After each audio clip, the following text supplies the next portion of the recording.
मरचू जंगल से लकड़ियां काटकर बाजार में बेचने गया, लेकिन उसे लकड़ियों के अच्छे दाम नहीं मिले। इस पर मरचू ने कहा, अरे भैया, इतने कम पैसे? इन पैसों में तो 2 वक्त का खाना भी नहीं मिलेगा। आप मुझे बहुत ही कम पैसे देते हैं। मैं इतनी मेहनत से लकड़ियां काट कर आता हूँ, लेकिन उनके पैसे मुझे बहुत कम मिलते हैं। भैया, तुम्हारी लकड़ियां होती ही इतनी कमजोर हैं कि मैं इससे ज्यादा पैसे नहीं दे सकता। तुम्हारी लकड़ियों के बस इतने ही पैसे बनते हैं। अरे भैया, कुछ ज्यादा कर दो ना। वो क्या है ना कि इन पैसों का तो कुछ भी नहीं आता। मैं अपनी जिंदगी कैसे गुजारूंगा? भैया, तुम जाकर अच्छी लकड़ियां लाओ, तभी इन लकड़ियों का अच्छा दाम मिल पाएगा, वरना इन लकड़ियों का तो यही दाम है।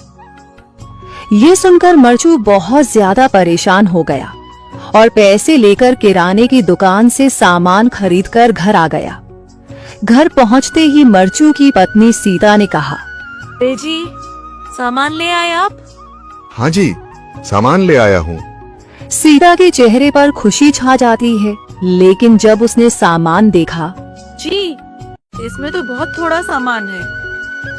हाँ सीता, मुझे पता है कि यह सामान बहुत थोड़ा है, लेकिन मैं क्या करूं? मेरे पास जितने पैसे थे, मैं उतने का ही सामान लेकर आ गया हूँ। इस तरह हमारा गुजारा कैसे हो पाएगा जी? आपको तो पता ही है कि हम कितनी मुश्किलों से गुजारा करते हैं। हाँ हाँ, मुझे पता है, लेकिन मैं कर भी क्या सकता हूँ?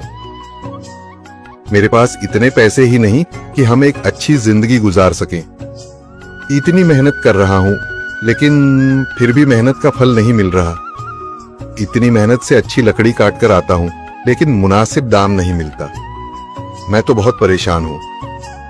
क्या करूँ? कहाँ जाऊँ? अरे जी, आप परेशान न हो, आप कोई और काम देख लें। मैंने कई बार काम तलाशने की कोशिश की, पर किसी ने भी मुझे काम नहीं दिया। ये सुनकर सीता भी काफी ज्यादा परेशान हो गई। मरचू से सीता की परेशानी नहीं देखी गई। उसने अपनी पत्नी सीता से कहा, मैं फिर से जंगल की ओर जा रहा हूँ।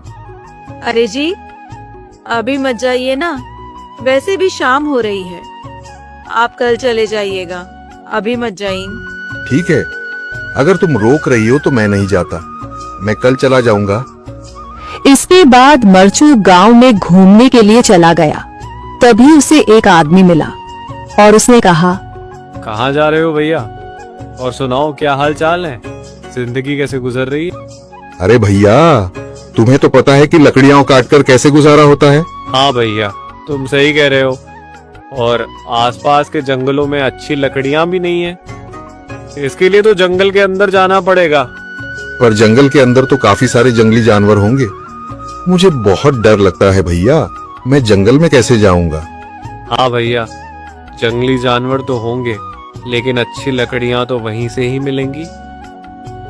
ये सुनकर मरचू बहुत ज्यादा परेशान हो गया, लेकिन वह आदमी बिल्कुल ठीक कह रहा था। जंगल के किनारे की सारी लकड़ियां कट चुकी थीं। अब सिर्फ जंगल के अंदर ही अच्छी लकड़ियां बची थीं। अगली सुबह मरचू लकड़ियां काटने जंगल की ओर चल पड़ा। जंगल में आने के बाद मरचू ने कहा, अरे, यहाँ पर तो लकड़ियां ही नहीं हैं।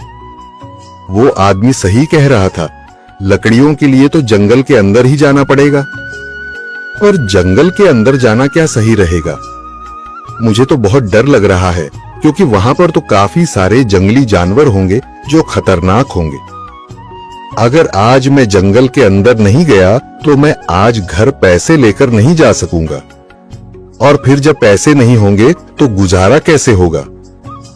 मरचू जंगल के बाहर खड़ा सोचता ही रहा और फिर उसने सोचा, अरे, यहाँ पर भी कोई मजबूत पेड़ दिखाई नहीं दे रहा जिससे मैं लकड़ियां काटकर घर ले जा सकूं।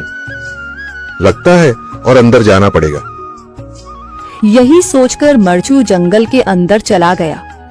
अंदर जाने के बाद उसने इधर उधर पेड़ देखे, पर उसे कोई भी अच्छा पेड़ दिखाई नहीं दिया।